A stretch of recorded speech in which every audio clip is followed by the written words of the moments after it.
Yeah.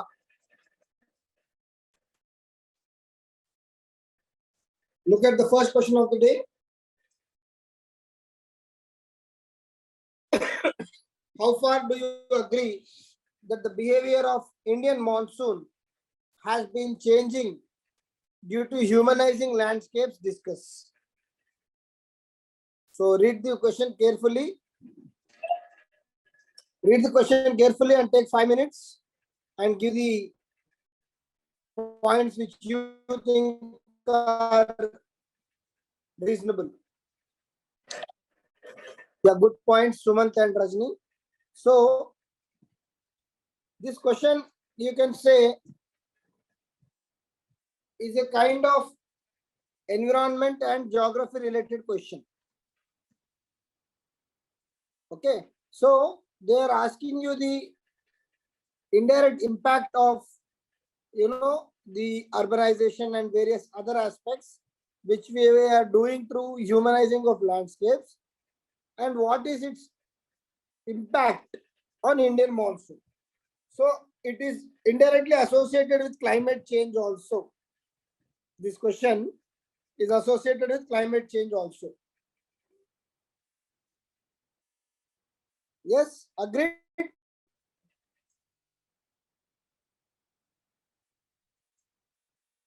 Yes, sir. So the question is like this: how far do you agree that Indian monsoon, the behavior of Indian monsoon has been changing due to humanizing of landscapes? So it is asking you the impact of humanizing of landscapes on the Indian monsoon. Okay, so in the introduction, either you can start with a recent case study of urban floods, or either you can start with the Indian monsoon, especially the southwest monsoon and its impact on India's food security, and how this monsoon is the lifeline for Indian agriculture. Or you can say how Indian agriculture is still predominantly depending on the rain-fed areas, and hence any variations in the monsoon due to the changing humanizing landscapes impacts the entire primary sector of India. So I am giving you 3 tentative or 3 possible introductions. Whichever is your liking, whichever is your strength, you can choose it. First of all, do you all agree that all the 3 introductions are valid for this question?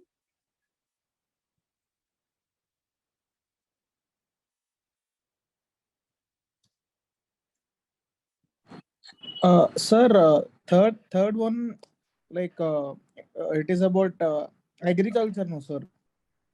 No, I have brought the angle of changing humanizing this thing now. Yes, Humanizing sir. landscape. Yes, sir. So I am starting with agriculture. See, either you can give directly how this is urban floods is one angle of humanizing the landscapes, but the larger picture of humanizing landscapes as per the examiner is the erratic Indian monsoon. So if you ask me, for me, introduction number 2 and 3 are much more relevant to the demand of the question. Yes or no?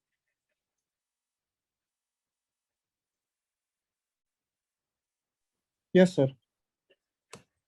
Agreed, everyone, or we are on the different page?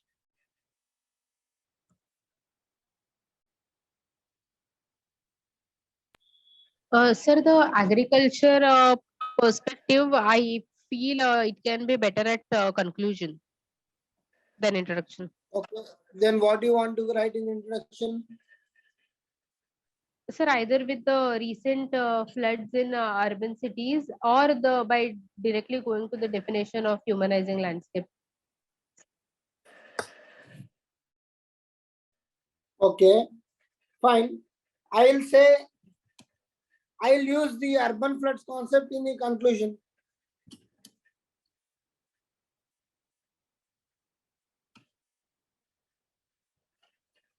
See, what is the impact of erratic monsoon? First, let's understand. He is asking you simply what is the reasons for erratic monsoon? Yes or no? Erratic monsoon, what are the effects of erratic monsoons? Urban floods is one angle. Droughts, no rain in rain-fed areas,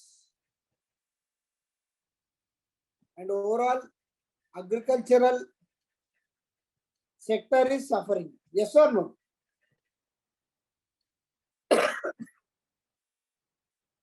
Aren't these the primary? Indirect effects are many. Okay, loss of biodiversity, can say, no water resources. Indirect effects are many. These are the direct effects. Yes or no? Yes, sir. So I'll use any of them as an introduction. And any of them I'll point it out in conclusion. If you are using this as an introduction, you use this as conclusion. I am saying here I want to use this as introduction. This is conclusion. Anything can be possible. See, no answer, no two answers will be similar or same. But then the flow, when you are trying to write the flow should be very clear.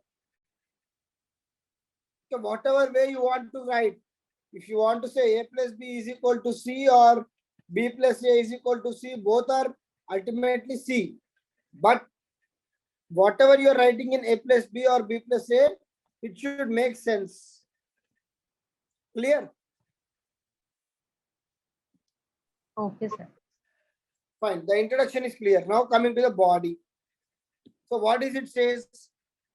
Do you agree that the behavior of Indian monsoon has been changing due to humanizing landscapes? Okay. So the statement is obvious and most of us agree that the changing due to changing humanizing of landscapes, there is definitely an impact on the Indian monsoon. Now, what are the changes?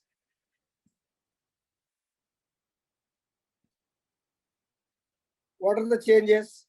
Basically, initially, monsoon gets delayed.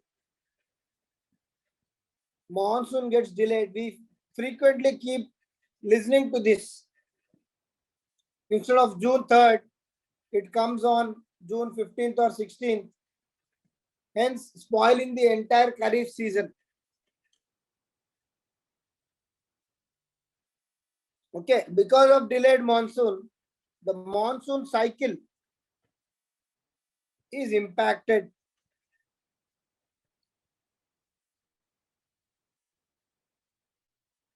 Okay, so impacted. And what are the reasons? So what do you mean by humanizing of landscapes? So basically, humanizing of landscapes and its impact on Indian monsoon. So first we are decreasing the catchment areas, dividing of natural drainage, and this creates choke points.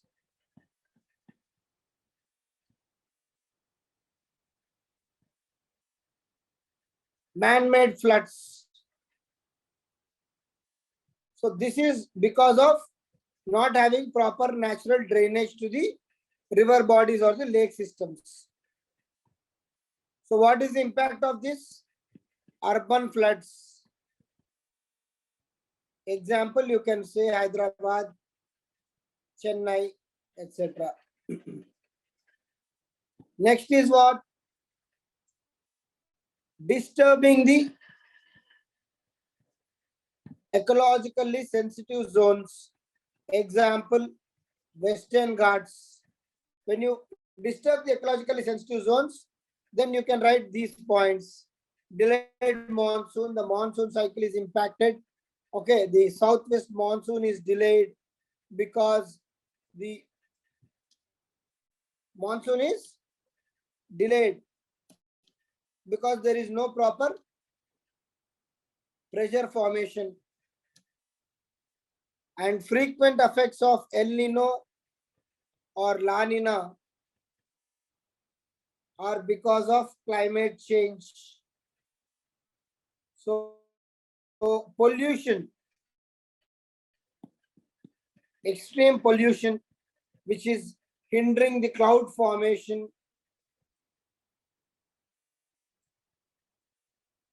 excess evaporation, which is resulting into the untimely rains,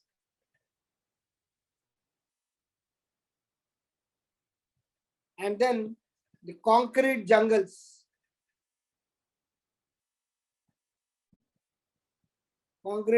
of high skyscraper buildings, which is impacting the groundwater levels and impacting the aquifers and making the cities drier.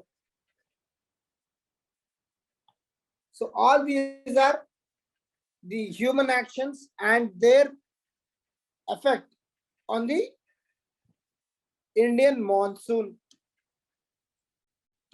And due to climate change, we have the wheat crops in North India are getting destroyed, getting damaged due to untimed rains. Fine. These are some of the points. So when you come to conclusion, again, in the whatever you have written in introduction, you can write in the conclusion the corresponding point. So basically, you can say the humanizing of landscape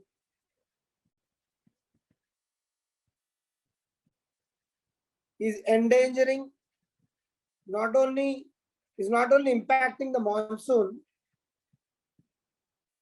but also human lives in every possible way, and also destroying the precious biodiversity of the earth. Clear?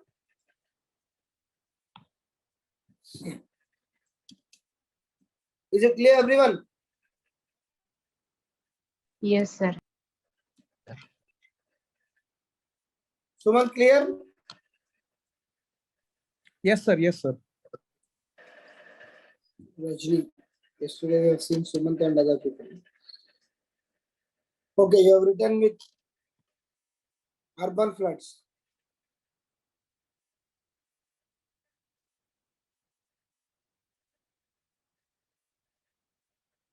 Okay, monsoon cycle, delayed monsoon and unpredictability, pollution, concretization, deforestation. The deforestation angle also you can write high-rise buildings. Yeah, good.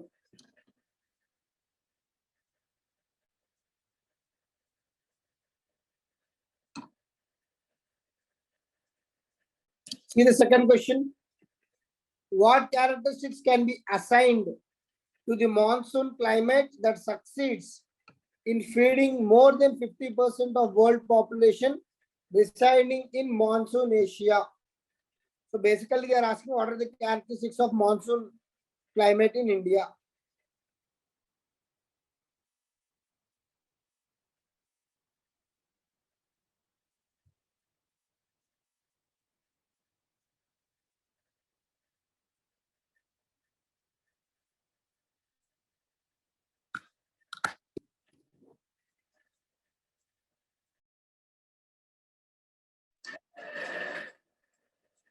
Yeah,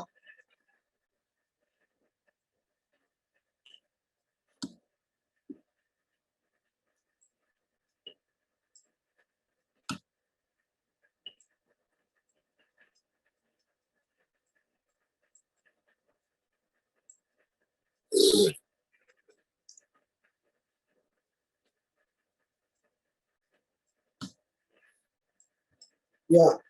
Basically, characteristics means you have to mention about the features of Indian monsoon. So, yeah, temperature, precipitation. So, what are the different seasons? And then, what are the different types of monsoons we have? So, we call summer monsoon and winter monsoon. Summer monsoon is the southwest monsoon, winter monsoon is the northeast monsoon. So, what are the characteristics that can be assigned to the monsoon climate that succeeds in feeding more than 50% of the world population? Okay. So, remaining part of the question is all just English. So, they are simply asking you what are the characteristics of monsoon.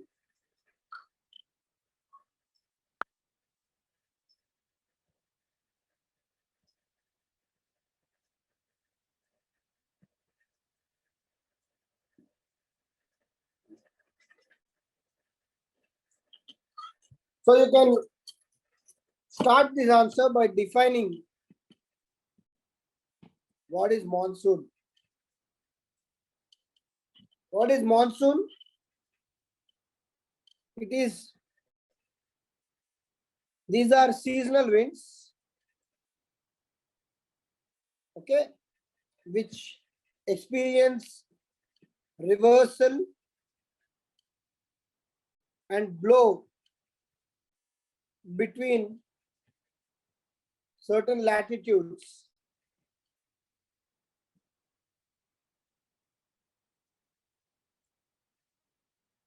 Okay, so this is the definition of monsoon.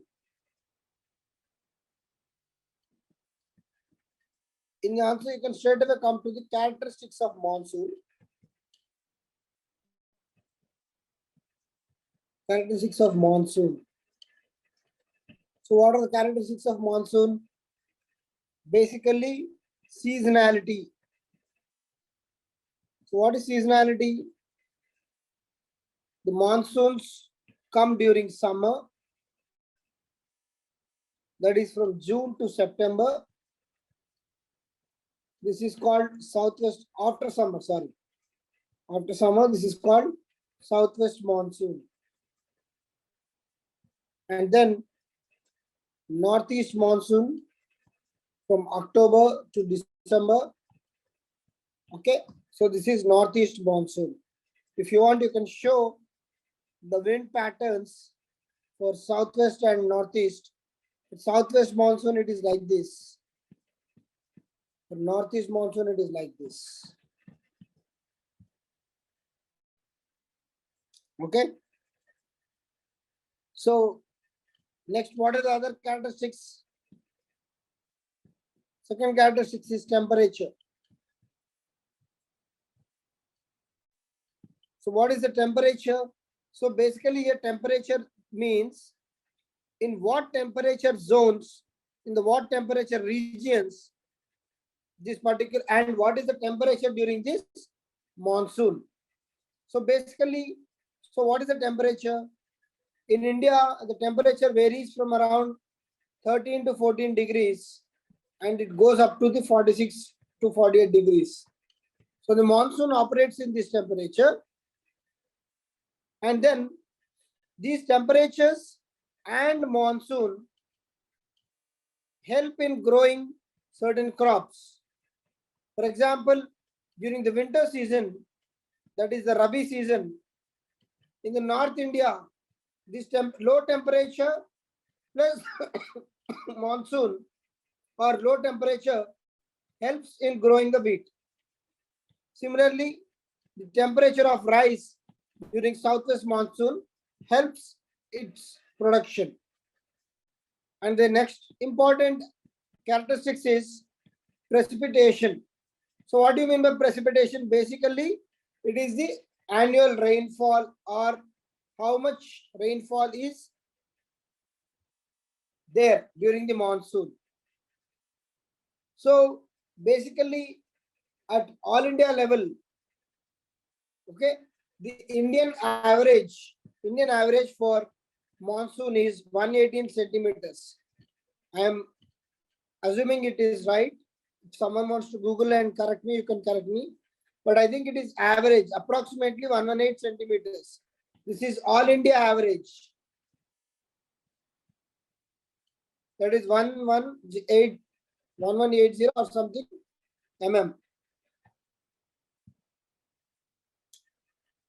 So is it right or is 118 right? Yes, sir. Yeah. So it should be around 118. So you can say, and the range varies from almost 35-40 centimeters in the northwestern part of the India, that is around Rajasthan, and it goes up to highest is around 1000 centimeters, sorry, 100 centimeters around the northeast region. In fact, more than that. So, and we also know the rainfall, the monsoon rainfall increases from south to north, the rainfall increases, and from west to east, the rainfall increases. So if you take the combination of these two, in the northeast, the rainfall of monsoon is maximum. So this point you have to write. And then what is the southwest monsoon? Close to 80% of the rainfall in India is received through this monsoon. It pulls the water from the Indian Ocean.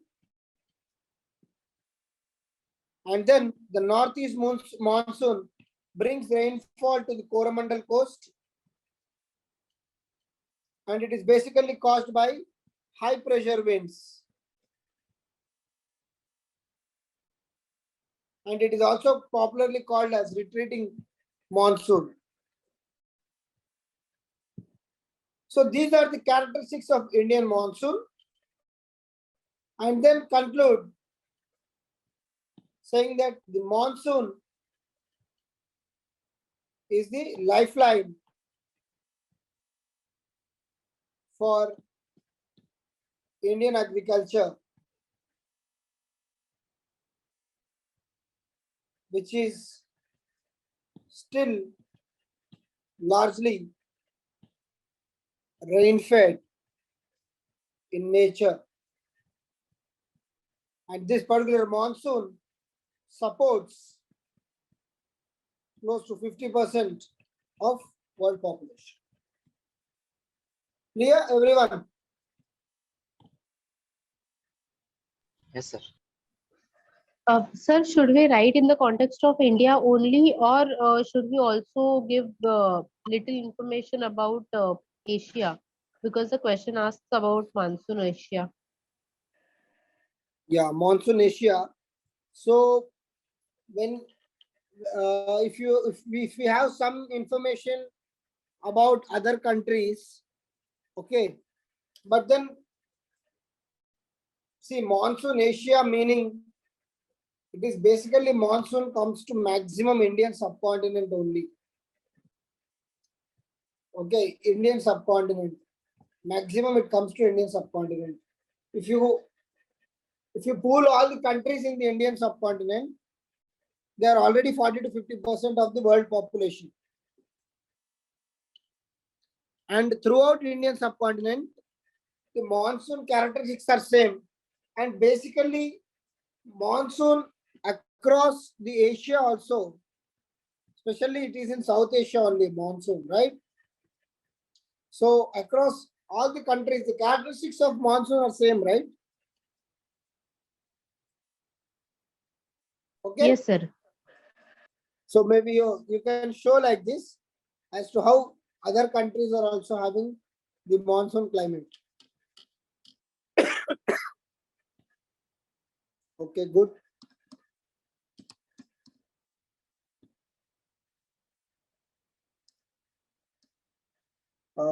Navya, you should have written those points like temperature, precipitation.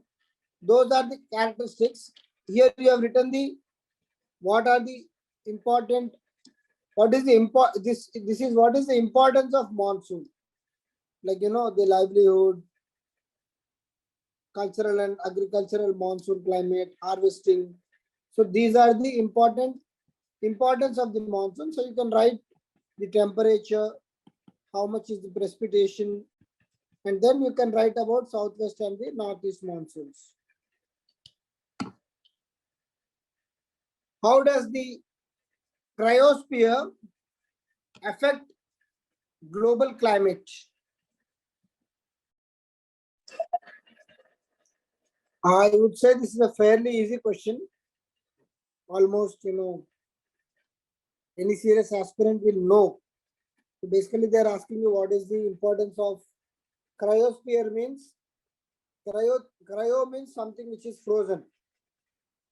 Okay. So what are the frozen water forms? The ice bodies. So they are asking you what is the impact of ice bodies. Okay. How does cryosphere affect global climate? So how does the ice bodies or the polar areas impact the global climate? That is the question. So valid points, yes, Rajni and Suman. So they're asking you, how does the cryosphere impact global warming? Sorry, global climate. So fairly straight question. In the introduction, you write to let know the examiner that you have understood this word called cryosphere. So basically, what is cryosphere? It refers to the frozen part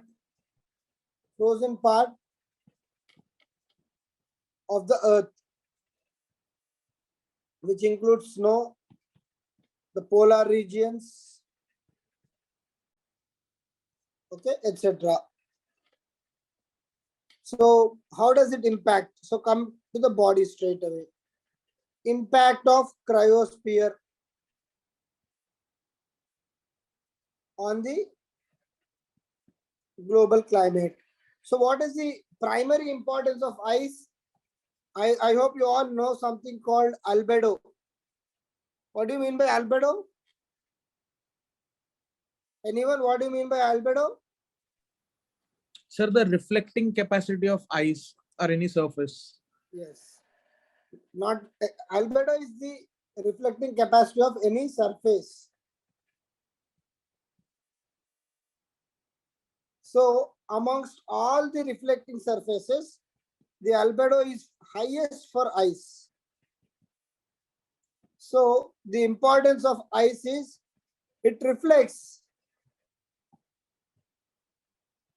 sun's rays and helps in maintaining the average temperature on earth, that is around 15 degrees Celsius. The average temperature of earth is around 15 degrees Celsius. Okay, if not for ice it would have been much more and we cannot stay in that. Next importance is the carbon absorption.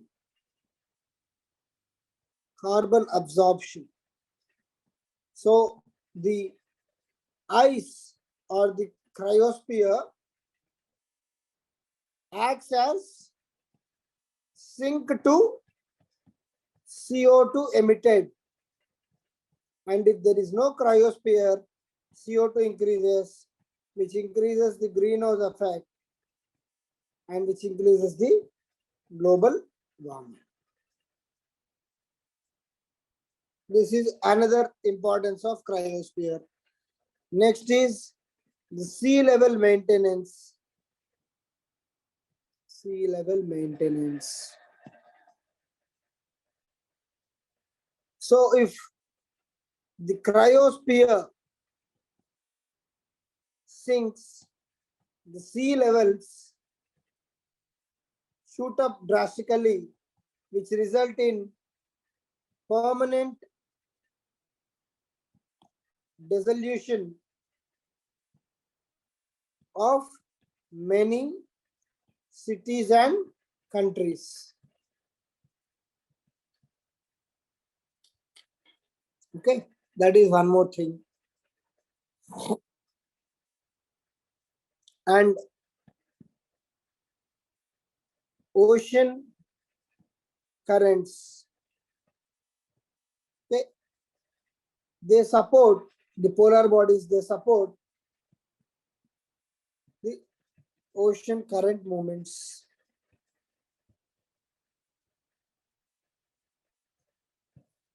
Okay, and then you can say apart from global climate,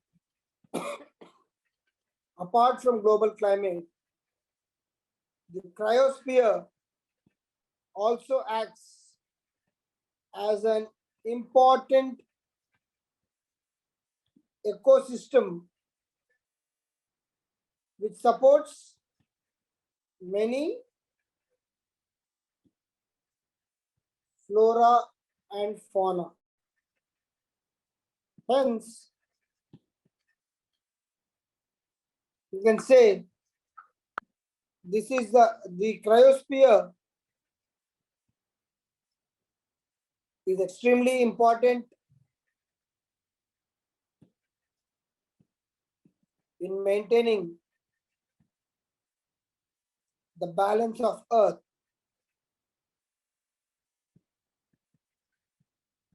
And due to recent anthropogenic activities, the cryosphere is melting, which is causing irreversible damage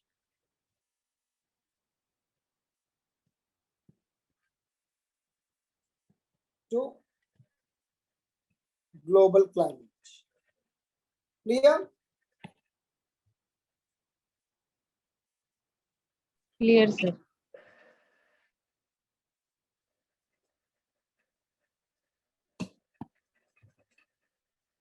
Good. Albert effect, melting of ice sheets, carbon sinks, yes.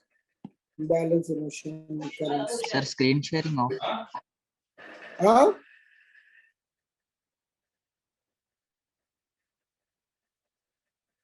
Nothing, sir. Nothing.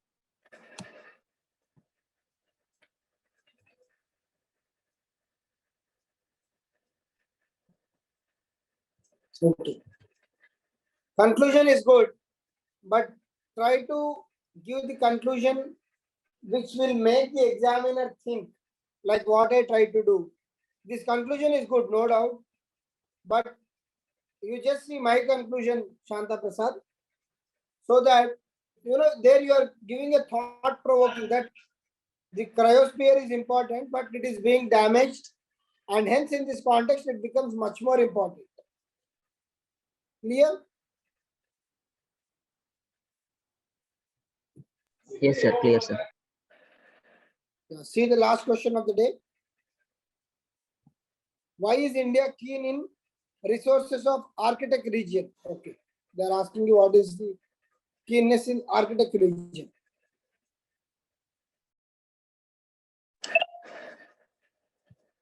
Yeah.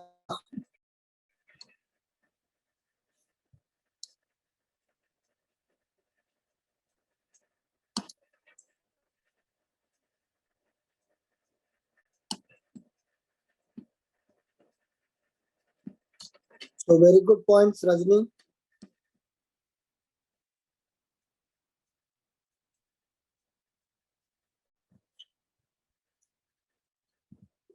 Good points, Suman. So basically,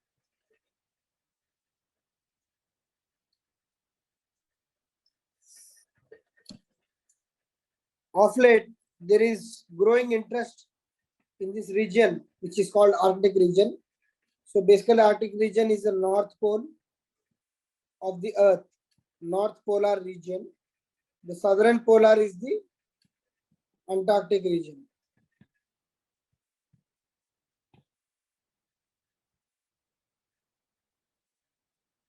Okay. So why there is growing interest? And then he is asking why India is taking keen interest in resources of Arctic region. So basically there is something called Arctic Council. India keen on Arctic region. Why? That is the question. So you might be knowing this is a very popular objective bit, that India is an observer country in something called Arctic Council. So 5 or 6 nations, including the Russia, USA are the members.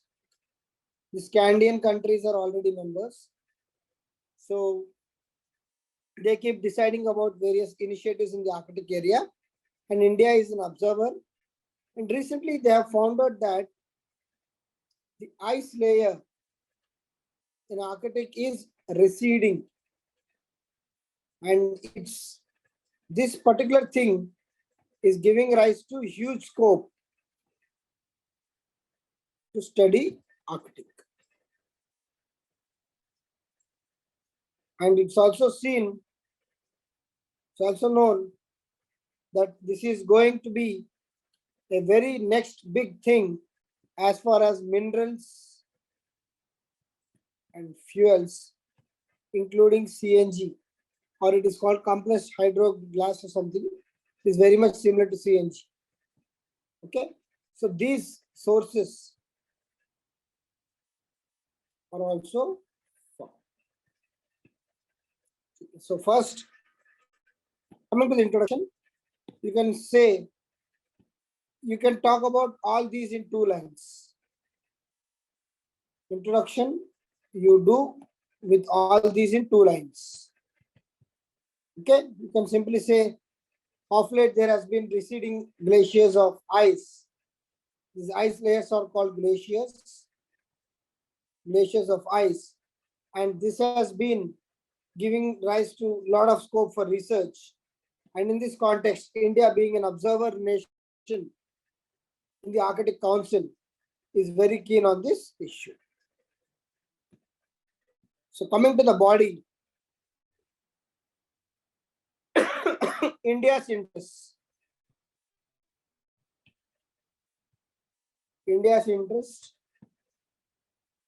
First is research, because India is already doing research in Antarctica and also doing research in Arctic. The research station is called Himadri. Okay, so they are doing, so this is the glacial research which helps to understand the soils, the evolution of Earth, etc. And then second thing is shipping. The Arctic opening up will lead to new shipping lanes or shipping routes, which will be economical and also will reduce the fuel consumption, thereby become more eco-friendly. And also, in this research, you can write, what are the reasons for glacial melting? Can be studied, and its impact on climate change, and then impact on biodiversity. Okay. Then comes your natural resources. So it is having a lot of CNG or natural gas deposits and also a lot of fossil deposits. So this can be a great boon, especially for developing countries like India.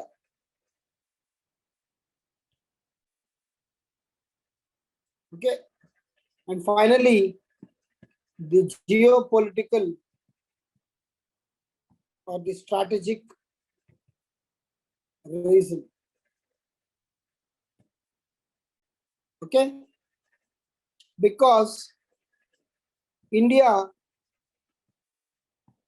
wants access to these trade routes. It is in the interest of India to be part of this mission.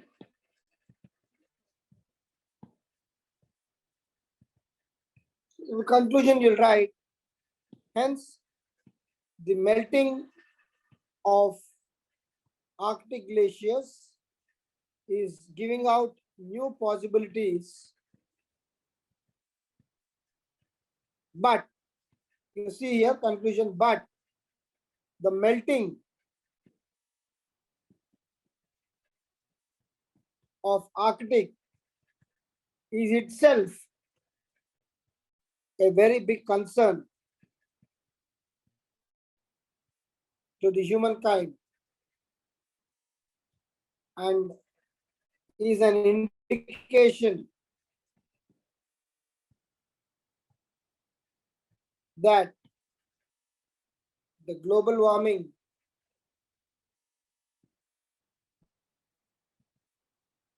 is not a false phenomenon.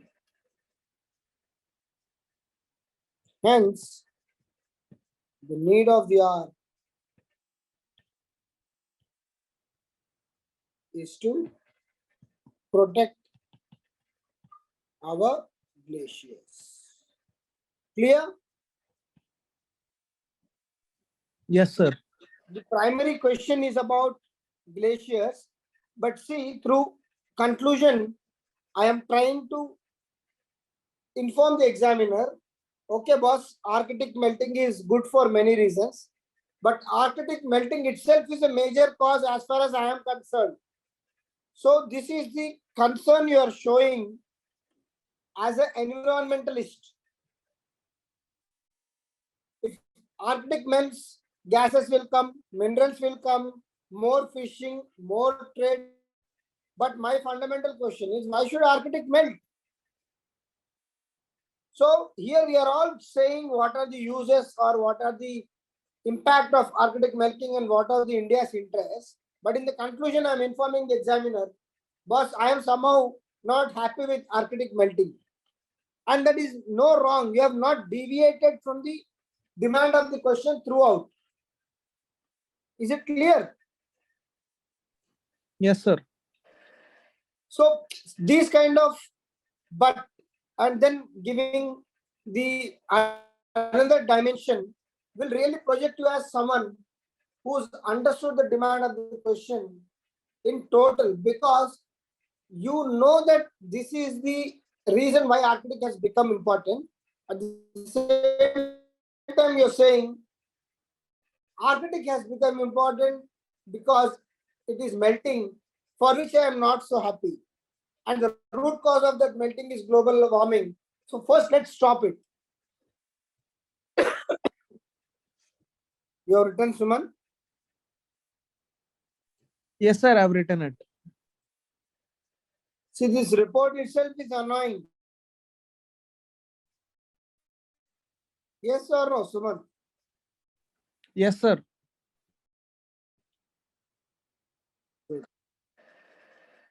Environmental interest. Maybe you could have added slightly more.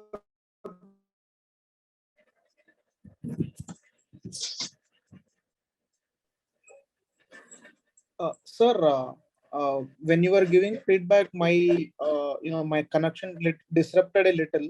So if you would have if you were expecting a reply, so sorry, so sorry for that. Okay, no problem. But yes, you could see the feedback now. yes, sir. Yes, sir. Conclusion could be better. I saw.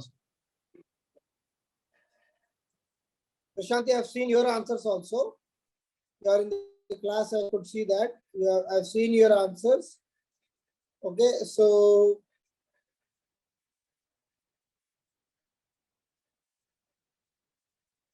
Just take care of the introduction. Some of your introductions are too lengthy. Okay, that is one point. Okay, by the time you are coming to the core demand of the question, it is taking almost half to 3/4 of the page. Please avoid that. Your side headings are good, your points are good. Again, work out on the conclusion part. Conclusions are not so catchy. And throughout your paper, I could not find a single diagram where there was scope for diagram. Only once you have drawn a small Indian map for monsoon. Okay, ma'am? Fine. So we'll again meet tomorrow, but somehow, some of you after writing group 1, I thought we'll come back, but you're taking too long. The best reason may be known to you, but whichever exam you are writing, I'm super confident that the exercise what you are doing right now, okay, as of now, some of you may be finding it slightly boring because you've been doing it for last 3 months. But luckily, you're doing different subjects. You're not doing only one subject. You're doing different subjects.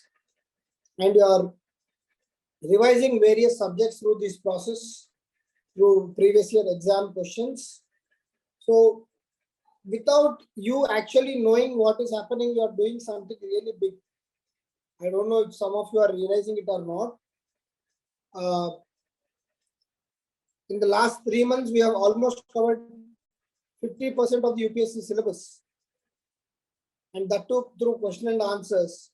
So not only are revising the portion syllabus, but also understanding how to present that portion, something which is going in sync, hand in hand.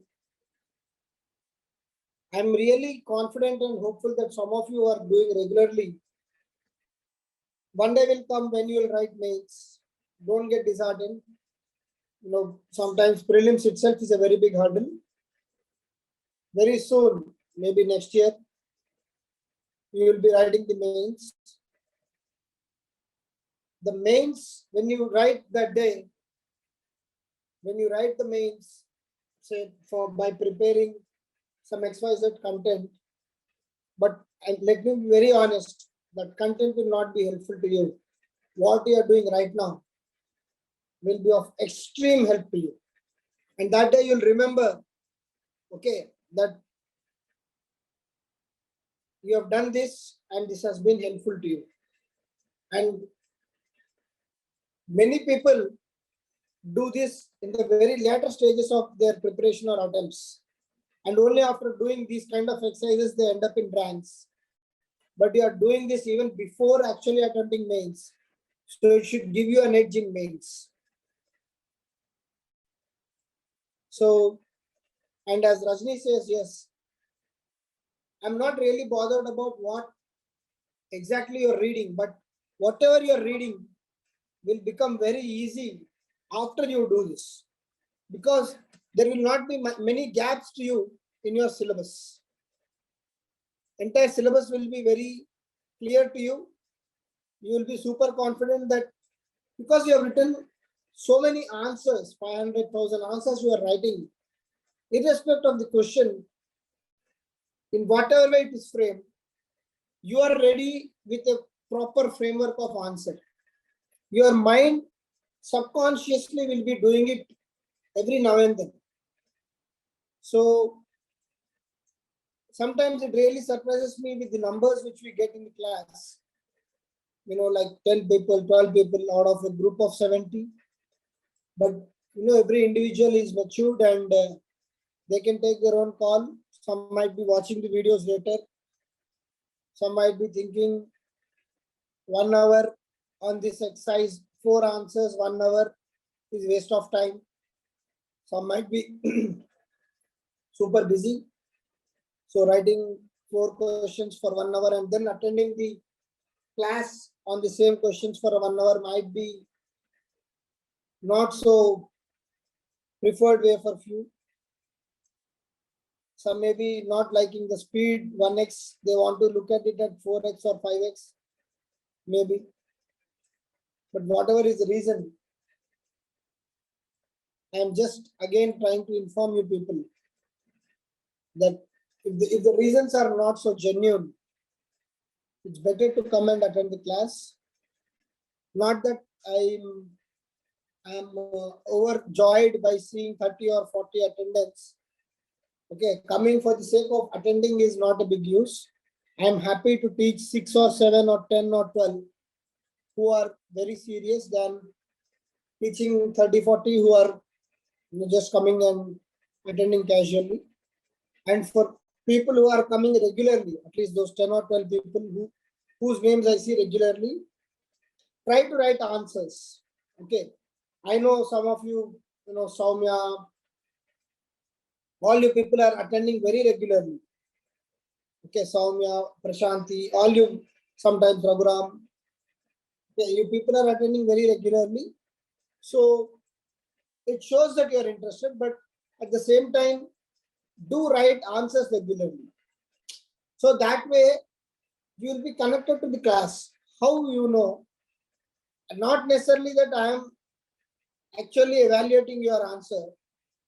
While I am doing a model answer or while I am evaluating an answer, you can actually open your answer in your own phone and just go through what I am saying.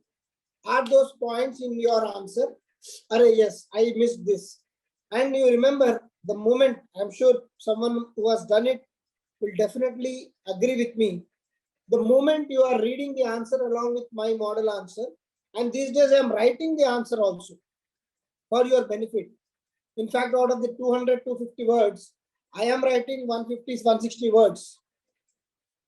I think you all agree with it, because initially I thought I'll explain it orally, and then I only thought, when I'm explaining it orally, some people may listen it, or some people may have some mic issue, audio issue, they might be missing it, and they may not be, because the fault is at their end, they may not be in a position to ask me again. So I thought, okay, let's write the answer, because I also like writing. So I am writing the answer by reading it and then writing an answer. So even if you have missed something of the audio from my side, the video is visible with you, and all these videos are going to YouTube. So you can see the answers, what I have written in the YouTube. So thereby you can again correct your own answers. So that is the conscious effort I am putting, because seeing me is no big use. And that's why I consciously disable the video and take the class, so that your focus will be on the whatever I am writing. So these are the value additions and corrections I am trying to make for myself. Not that some of you have given any feedback, because none of you have given any feedback. You are all happy. But then I was only not happy that, no, I should do much better for these guys. So I am trying to evolve, but at the same time, I hope you people should evolve, and the entire exercise is for you people. Okay, it's not for me. I'll be happy doing this, but then you should be happy by attending this and then carrying it. And the moment you do this regularly, you'll find it super confident, and you'll actually enjoy the process. You'll actually enjoy the process of preparation, and that is what UPSC is about. Okay, so again, I leave it to individual discretion to attend or not attend, because me and Ramana sir also had this discussion very recently, that even sir is a little surprised with the numbers which keep coming, because when you people speak to sir, you speak about, in a very flamboyant way, very confident, super confident. Most of you are happy with the module. Everyone is very positive about this module, but then the turnout ratio is something which is really abysmal. So anyhow, I'm still happy with the regular names which are coming and who are putting a conscious effort. Of course, everyone will have certain issues, like some 1 week or 10 days you might be traveling. Now Diwali season is coming. You're going out. You may not come on time. The module may carry on. So I've seen some of you have messaged me, like Sumant, Rajni. Whenever you are unable to write the answers, you have taken that conscious effort to ping me in the personal window and say that, sir, this week I'm busy, I'm unable to write for XYZ reasons, whatever it is. So even that is fine. See, I'm not expecting that all the 50 people should write answers every day, but make it a practice and habit for your own good. Okay, that is how you, that is called the continuous improvement. In Japanese language, it is called kaizen. I'm not sure how many of you know it. It is called kaizen. Kaizen means daily improvement is better than one-time brilliance. Okay, one-time brilliance will stay in that moment and gone. Okay, Virat Kohli is remembered. He's remembered because of his consistency. Okay, he became legend because of his consistency. Not that his technique is super powerful or he is the most stylish batsman in the world. Not that. Because of the consistency. And when his consistency was not there, everyone was talking about what? That Virat Kohli is not being consistent because he's known for his consistency. And only when you do the delta X daily, it actually adds up to your goal. So please keep doing that. I just wanted to say this because before group 1, when the numbers were less, I thought, okay, fine, students are preparing for group 1. They might not be immediately focusing here. Fine. But now group 1 is done and dusted. You know, it's been more than a week now. It's been around a week. We are coming to the week. You might be stressed out or you might be having a fatigue, but the best way to come out of fatigue is also to prepare.